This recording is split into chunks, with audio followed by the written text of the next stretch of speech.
¿Nos podría dar una definición desde su conocimiento y experiencia sobre qué son las MIPYMES o empresas familiares? Claro, son pequeñas empresas, que es donde está basada la economía mundial y específicamente nuestra economía mexicana, que están compuestas por un número de integrantes en tanto a nivel directivo y operativo relativamente pequeño, dependiendo del enfoque, el de la Secretaría de Economía o la Secretaría del Trabajo, pero en ambos casos no rebasan los 150 o 200 trabajadores.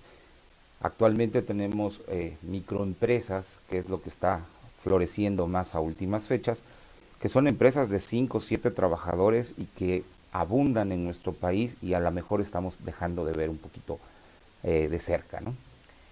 ¿Nos podría decir cuáles son los problemas que tiene la MIPYME y o las empresas familiares a nivel mundial, nacional, regional y a nivel local?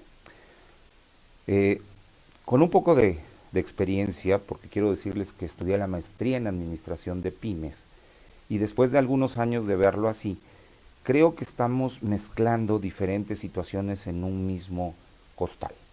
¿A qué me refiero? Hablamos de MIPYMES, micro, pequeñas y medianas. Creo que no es adecuado ya hablar de esos tres términos, porque las micro y pequeñas empresas desde diferentes puntos de vista sí se pueden asociar, pero una mediana empresa, ya desde el punto de vista fiscal, administrativo, financiero, ya es una empresa de otro tipo que ya no podemos asociar con las micro y pequeñas. Tal vez el gran problema que estamos teniendo es que debemos dividir esos dos ámbitos, dejar MIPES como una terminología y un sector, y medianas ya sacarlo y separarlo para darle otro tratamiento. Como queremos tratar a las micro y pequeñas como si fueran medianas, esto nos dificulta su administración, su manejo y su contribución a la sociedad y a la economía de nuestro país. ¿Por qué cree que este es el problema de las MIPYMES? Como lo decía, los tratamientos deben ser diferentes. No es lo mismo abordar la administración y el financiamiento de una micro de 2, 3 o 4 trabajadores que una mediana de 150 o 200 trabajadores. Desde el punto de vista fiscal y financiero son diferentes. Cuando una micro se acerca a una institución a solicitar un crédito, por ejemplo, le piden sus estados financieros auditados de los 2, 3 o 5 años atrás, cuando no saben ni siquiera qué son estados financieros. Mientras que una mediana, por supuesto que lo sabe, tiene un departamento contable bien establecido que lleva toda esta situación. Al no tenerlo, la micro, se le cierran muchas puertas para el financiamiento, para el apoyo, para muchas situaciones. Entonces, estamos apoyando a las medianas, que entre comillas tienen menos problemas, y dejando de ver a las micro y a las pequeñas, que son la gran mayoría de las empresas de este país, ¿sí? Y que tienen diferentes problemas. Entonces, estamos abordando dos problemas diferentes con una misma solución. Correcto. ¿Nos podría decir sobre algún problema organizacional que tienen las MIPYMES o empresas familiares? Sí, por supuesto. El más grande problema que tienen es que no tienen la cultura de administración, de organización o de profesionalización de estos procesos. Normalmente estas empresas son dirigidas por quien las fundó, en el mejor de los casos por una segunda generación que ya tiene alguna preparación académica, pero no ha profesionalizado todos sus procesos.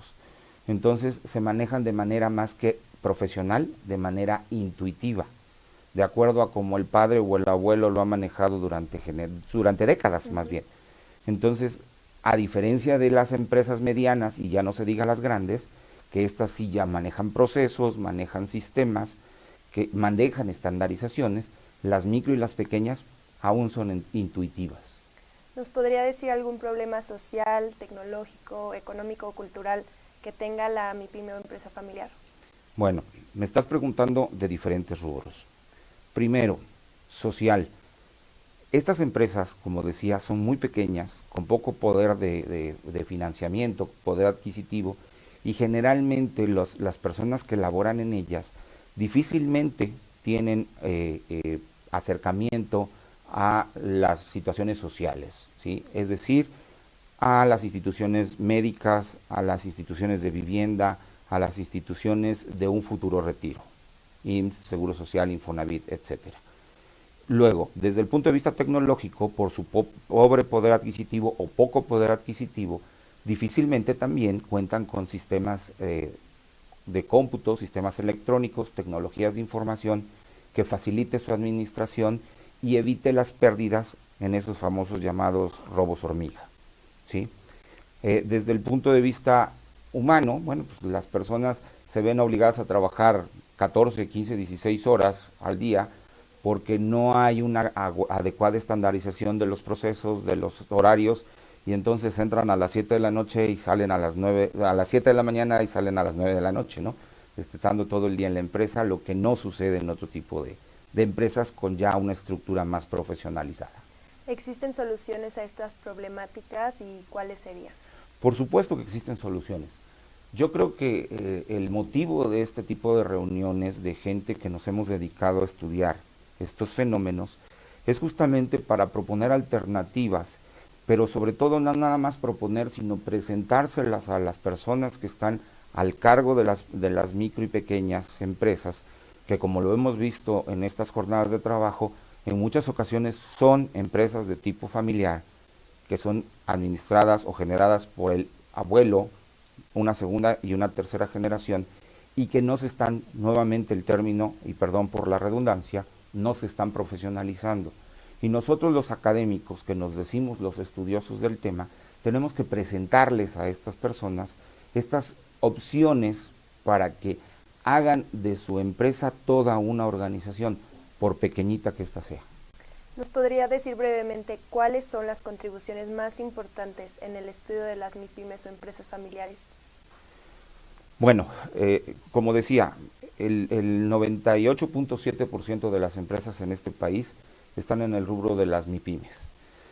Si nosotros dejamos de ver ese gran universo, que en México es casi todo, si apenas 1.3% no son MIPYMES, debemos de considerar que los estudios que se han hecho son importantes, pero sobre todo debemos aterrizarlos, porque de nada sirve que tengamos estudios, que hagamos análisis, que generemos, entre comillas, propuestas, si estas, como decía, no llegan a los propietarios, a los administradores de estas empresas, para lograr que surjan como una verdadera organización, aporten a la economía regional, estatal y por supuesto nacional, y contribuyan sobre todo, ahora con estas famosas reformas que está impulsando el gobierno federal, contribuyan más a lo que es el aporte de impuestos para el gobierno federal y para el crecimiento del país. ¿Qué sería lo mejor para el desarrollo de las MIPYMES o empresas familiares? Difícil comentar, porque ¿quién puede determinar el rango de mejor? Hablar de mejor, híjole, es muy, muy difícil. Tal vez hablaría yo de que estas contribuciones pueden ayudar a que estas mejoren, pero ser lo mejor está difícil, ¿no? Este tipo de contribuciones que estamos haciendo, hemos oído pláticas hoy, ayer, sobre las redes de colaboración que hay de las pymes o las MIPYMES, que pueden ayudar a que éstas vayan superando escalones, vayan superando problemáticas que les ayuden a consolidarse, porque sabemos que en este país el 90% de las empresas que inician en muy corto plazo se mueren. Entonces, estas contribuciones que nosotros estamos haciendo, estos planteamientos, estos estudios, lo que podrían hacer es fortalecer a estas empresas desde antes que nazcan, para que cuando nazcan con una visión, una perspectiva más clara de lo que quieren, hacia dónde van y cuáles son sus objetivos, para evitar este alto índice de mortandad empresarial. ¿Cuál es el papel idóneo que deberían jugar las MIPYMES o empresas familiares en la economía y en el territorio? Como ya lo dije, es un altísimo porcentaje de las empresas que están en este rubro. Entonces son la base de nuestra economía. Y no deberían, están ya jugando esa base de la economía, es el cimiento total de la economía de este país, de muchos otros países, pero bueno, nos importa México en primera instancia. Lo que debemos hacer es ayudarlas a que se consoliden como una organización y evitar que mueran, para que cada vez se conformen en un núcleo más fuerte, más poderoso, y que a la vez genere más empleos, genere más recursos y se consolide como la principal fuente generadora de recursos en este país. Muy bien, para finalizar quisiera agregar algo sobre las MIPYMES o empresas familiares. Bueno, una felicitación a la Universidad de Guanajuato, a las autoridades de este campus, Celaya Salvatierra, por este esfuerzo.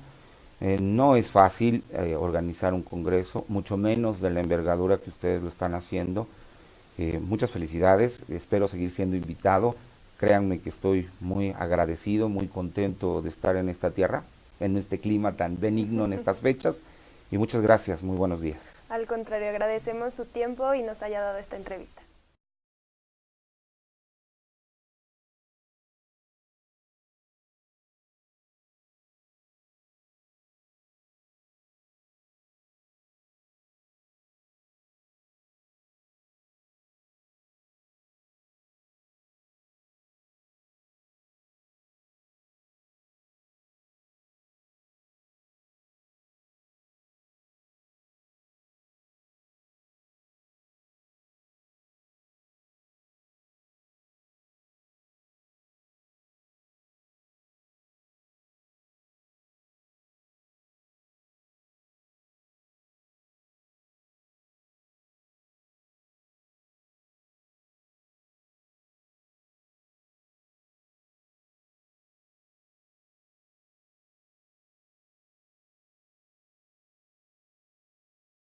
Son empresas de 5 o 7 trabajadores y que abundan en nuestro país y a lo mejor estamos dejando de ver un poquito de cerca, ¿no?